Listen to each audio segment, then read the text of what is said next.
In my association with Project Blue Book, I know very well that it was not a scientific project.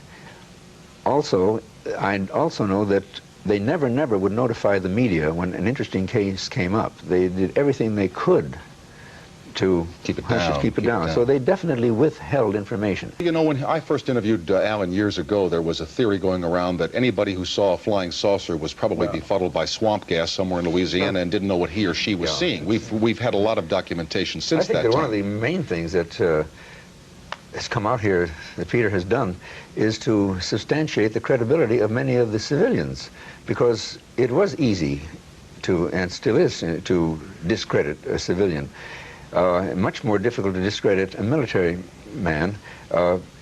In Blue Book, for instance, we would get reports from military pilots, and that was particularly embarrassing to the Air Force, because after they had trained those men, and they couldn't very well, they could say that a civilian pilot might have been untrustworthy, but they could hardly say that to of their own military pilots, and we got case after case after case from military pilots which never hit the press. There are three things about this whole thing, Tom, that no one can deny. They're incontrovertible points. Even the grossest skeptic can't deny them. First of all is that the UFO reports not only exist but persist. See, when I started with the Air Force, I thought that this was a fad. In a few years would just disappear. Be all over, okay.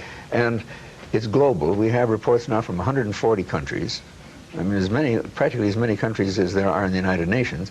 And the most important of the three things is that many, unfortunately not all, but many of the reports come from highly, highly credible, technically trained people, you see.